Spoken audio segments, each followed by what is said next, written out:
आज्ञा आज प्रभाती परिडा एक नुआ स्टेटमेंट देइछन्ती फेब्रुआरी 8 तारिख रे प्रथम फेज रो चतुर्थ किस्ती पाइबा के जाउछन्ती। आपण माने सुनी की खुशी हेबे। बहुत दिन लेट होउतिला। आसंतु वीडियो रे संपूर्ण भाव में प्रथम रु शेष संगे बने रहंतु काहेकि ना काले मझिरे किछि आपण इन्फॉर्मेशन मिस करि जिवे। नमस्कार, मु विश्वामित्र प्रधान आपण को जस्ट नॉलेज यूट्यूब चैनल रे स्वागत करूची। आज प्रभात परिडा जे नुआ स्टेटमेंट देइछन्ती कि फेब्रुआरी 8 रे फोर्थ इंस्टॉलमेंट पैसा पाइबे। ए इंस्टॉलमेंट डेट ता तो आपण माने सुनिथिबे जनवरी लास्ट वीक रे मिलिबार थिला, फेब्रुआरी होई गला। लोक माने प्रभात परिडा को पचारुछन्ती कोन सरकार के पाखरे पैसा नाही बोली सरकार देई पारु नांती ना कोन असुविधा होची। एई प्रश्नर उत्तर रखी प्रभात परिडा जे जणाइछन्ती सरकार के पाखरे प्रचुर पैसा अछि। प्रथम रु 10,000 कोटी टंकार व्यय बराद होइतिला सुभद्रा योजना पई। आपण माने जेंति जानिथिबे सुभद्रा योजना प्रथमे डिक्लेयर हेइतिला 17 सेप्टेम्बर रे, आ किंतु 17 सेप्टेम्बर रु पाखापाखि 2 मास लागि जाइतिला जो माने अप्लाई करथिले। फर्स्ट फेज रो किस्ती लोक माने पाइतिले 26 नवेम्बर रे। सेबेठु एपर्यंत प्रथम किस्ती जाई, द्वितीय किस्ती जाई, तृतीय किस्ती जाई, आसी चतुर्थ किस्ती दबार स्टेज रे पहुंचलानी। किंतु लोक माने अभिजाके भी ताकर भूल कोन जानि पारु नांती। सेति पई बारंबार मैडम कहिला परे सुभद्रा योजना रे स्टेटस चेक कला परे भी फिर भी आज का टाइम रे लोक माने बहुत पछरे पड़ी के अछंती।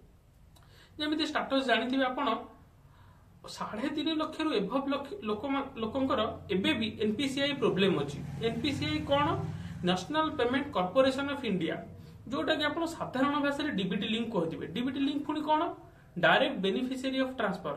जो लोक माने डायरेक्ट आपणकर धरकर 5टा अकाउंट अछि, आपण धरकर लोक माने जानु नांती मोर कोउटा डीबीटी लिंक अछि।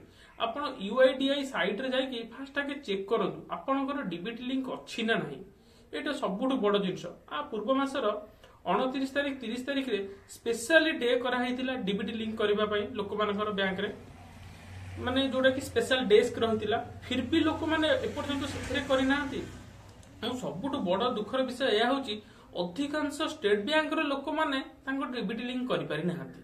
सेथि पई प्रभाती परिडा पुनी थरे फेब्रुआरी मासर 3 तारिख एवं 4 तारिख सोमवार मंगलवार पुनी आउ थरे बैंक को जीवा को आपण कहउचंती। अलगा लोक माने जो माने जानि भी नांती कोन असुविधा ये सीए से सब आपण सुभद्रा स्टेटस चेक करके देखंतु कोन होउची न होउची। आउ जो लोक मानकर डीबीटी लिंक अछि सब किछि स्टेटस अछि, आपनकर ईकेवाईसी सक्सेस अछि, बायोमेट्रिक कंप्लीट अछि, आउ पेमेंट स्टेटस अंडर प्रोसेस अछि, से मानको अपेक्षा करबा को पड़िबो। अननेसेसरी बैंक को जाई कि बैंक रे भी भीड़ बढ़ांतुनी। किंतु जो लोक माने एनपीसीआई रो करी नाहांती से माने निश्चिंत जानतु। आउ केते दिन अपेक्षा करिवे। 17 सेप्टेम्बर रु आसी कि फेब्रुआरी मास होई गलानी। जदि आपण लेट करिवे तले आपनकर मे भी रिजेक्ट होई जाई पारे। आउ लोक क्वेश्चन पचारुछन्ती एबे केते जन को दबाको आपनकर टार्गेट अछि। एमिति त देखिले 3.5 लाख लोक जदि एई 2 दिन भीतर जदि कंप्लीट करि दियंती ताले नेक्स्ट फेज रे पैसा पाइला बेलकु 1 कोटी रु एभव। एबे आपण माने 3.5 लाख लोकंकर जो नेक्स्ट करा होई प्रीवियस करा होइतिला 29 तारिख रे से दिन रे मात्र लक्ष लोक कोंडे पाखा पाखी सेतर रिकवर होई जछन। आहुरी 2.5 लाख लोक अछंती। आ गोटे सबुठ बड़ जिंस जो मानकर ईकेवाईसी प्रॉब्लम अबिका भी 1,15,000 अछंती। आपण माने जदि 3-4 रे करि दियंती आपण माने फेब्रुआरी 8 तारिख रे पैसा पाइ जिवे। जदि आपण आ भितरे न करि पारिछंती ताहले आ पुणे आहु थरे सुभद्रा योजना रे आपण को पैसा मिलिबो। सुभद्रा योजना रे बहुत सरकार पैसा बांटुछंती। आउ जोटा कि रहिला लोक माने पचाउछंती एटार लास्ट डेट अप्लाई केबे। मार्च 31 तारिख रा लास्ट डेट। आपण जदि मार्च 31 तारिख भीतर अप्लाई करंती ताहले भी आपण पैसा पाइबे। आउ जदि आपण फर्स्ट फेज रो पैसा पाइ पार नहंती सेकेंड फेज रे मार्च 8 तारिख रे पाइला बेले आपण दुईटा जाको किस्ती पाइबे। आउ एटा तो गला आपण पैसा केमती पाइबे कोन हबो डीबीटी लिंक ए सब जिंस गला।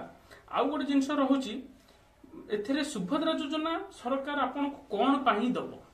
प्रथम तो सरकार रो गोटी हैला मूल लक्ष्य हमर जो नारी अछि सशक्ति नारी करबा को चाहूची, लक्ष्यपति दीदी करबा को चाहूची। एई स्कीम रे से 2-3टा जिंस नुआ नुआ लॉन्च करची।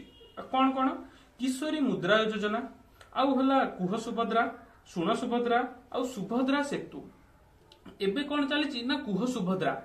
कुह सुभद्रा कोन ना जो मानकर पैसा पाई नांती से माने ग्रीवेरेंस देकी से माने पैसा पाई परिबे। जो माने धरकर रिजेक्ट हेचंती ऑप्शन आउट करिसंती से माने सुभद्रा रे कंप्लेन करंतु मु कोन पई पाइबा को अयोग्य जानिथिबे। ପୂର୍ବରୁ ଡିକ୍ଲେୟାର ହେଇଥିଲା ଯୋଉମାନଙ୍କର ଜଳସେଚିତ ଜମି ଅଛି 2.5 ଏକର 5 ଏକର ଜମି ବିନା ଜଳସେଚିତ ସରକାରୀ ଚାକିରି ସେମାନେ ଅଯୋଗ୍ୟ। କିନ୍ତୁ ଯାହାର ବି ଯୋଜନା ଅଛନ୍ତି ପ୍ରାୟତଃ ଯୋଉମାନେ ଓଡିଶାରେ ରୁହନ୍ତୁ କି ଓଡିଶା ବାହାରେ ରୁହନ୍ତୁ ସମସ୍ତେ ପାଉଛନ୍ତି ଆଜ୍ଞା। ଏହି ସବୁ ସ୍କିମ୍ ରେ ଆପଣ ମାନଙ୍କର ନୂଆ ନୂଆ ଆସୁଛି ସୁଭଦ୍ରା ସେତୁ। ଯେତେବେଳେ ମାର୍ଚ୍ଚ 8 ତାରିଖ ହେଇଯିବ ତାପରେ ତ ସୁଭଦ୍ରା ସେତୁ ବିଷୟରେ ଜଣାଯିବ। ଆଉ ସେଇଟା ତ ପୁରା କ୍ଲିୟର କଟ୍ ହବ ଯେ କଣ ସୁଭଦ୍ରା ସେତୁରେ ସେଟା ହବ। କିନ୍ତୁ ଅବିକା ଯାଉଛି ଶୁଣ ସୁଭଦ୍ରା, ସେଥିରେ ସ୍କିଲ୍ ଓମେନ୍ କୁ ସ୍କିଲ୍ କରିବାକୁ ସେ ଚାହୁଁଛି। କଣ ସ୍କିଲ୍ ନା ଗୋଟେ ଓମେନ୍ ଯେତେବେଳେ ଏଣ୍ଟରପ୍ରେନ୍ୟୁର ହଉଛି, ବ୍ୟାଙ୍କର ହଉଛି, ଇଣ୍ଡଷ୍ଟ୍ରିଆଲ ହଉଛି, ଏକ୍ସପୋର୍ଟ ଇମ୍ପୋର୍ଟ ବିଜନେସ ରେ ସେ ଷ୍ଟାର୍ଟ କରୁଛି, ସେଥିରେ ତାକୁ ପଇସା ମିଳିବ। ସୁଭଦ୍ରା ଯୋଜନା କଣ ପାଇଁ ପଇସା ଦିଆହବ ନା ବ୍ୟାଙ୍କ ଆପଣଙ୍କୁ ଗୋଟେ ଫେଥ ରେ ଦବ ଯେ ହଁ ଆକୁ ସୁଭଦ୍ରା ପଇସା ମିଳିଛି, ଇଏ କିଛି ନୂଆ ଯୋଜନା କରିବ, ନୂଆ ଯୋଜନା କରିକି ସେ ନିଜେ ସ୍ୱାବଲମ୍ବୀ ହବ, ଅନ୍ୟ ହାତରେ ଭରସା କରିବନି। ସେଥିପାଇଁ ସେ ବିଜନେସ ଷ୍ଟାର୍ଟଅପ୍ କରିବାକୁ ଯାଉଛି। ମାର୍ଚ୍ଚ 8 ପରେ ସୁଭଦ୍ରା ସେତୁ ଯେତେବେଳେ ଲଞ୍ଚ କରାଯିବ ସେତେବେଳେ ଓମେନ୍ ମାନଙ୍କୁ ସବୁ ବିଭିନ୍ନ ସ୍କିମ୍ ରେ ଯୋଡା ହବ। ଯେମିତି ମାନେ ଆପଣ ଜାଣିଥିବେ ସ୍କିଲ୍ ଇଣ୍ଡିଆ ଆରମ୍ଭ ହୋଇଥିଲା ଯେତେବେଳେ ନୂଆ ସରକାର ହେଇଥିଲା, ସେଥିରେ ଓମେନ୍ ମାନଙ୍କୁ ମାନେ ଟ୍ରେନିଂ ଦିଆଯିବ, ତାଙ୍କ ଦ୍ୱାରା କାମ କରାଇବ, ବିଭିନ୍ନ ପ୍ରକାର କାମ ରହିଛି। ଯେମିତି ଆପଣ ମାନେ ଜାଣିଥିବେ ଆଗରୁ ମହିଳା ମାନେ ଗୋଟେ ଗୋଟେ ସ୍ୱୟଂ ସହାୟକ ଗୋଷ୍ଠୀ କରିକି ବିଭିନ୍ନ ପ୍ରକାର ଦ୍ରବ୍ୟ କରୁଥିଲେ, ଯେମିତି ଧୂପକାଠି ହଉ କି ତେଲ କି ଝୁଣା ଧୂପ ଯାହା ବି ହଉ ବିଭିନ୍ନ ପ୍ରକାର ଆଇଟମ କରିକି କରୁଥିଲେ। ସେଥିପାଇଁ ତାକୁ ଯୋଉମାନେ ସ୍କିଲ୍ ଅଛନ୍ତି ତାଙ୍କୁ ରିସ୍କିଲ୍ କରିବେ, ଆଉ ଯୋଉମାନେ ରିସ୍କିଲ୍ ଅଛନ୍ତି ତାଙ୍କୁ ଆଉ ଟିକେ ପ୍ରୋତ୍ସାହନ ଦେଇକି ବିଭିନ୍ନ କାର୍ଯ୍ୟରେ ସମର୍ପଣ କରିବାକୁ ଚାହୁଁଛନ୍ତି।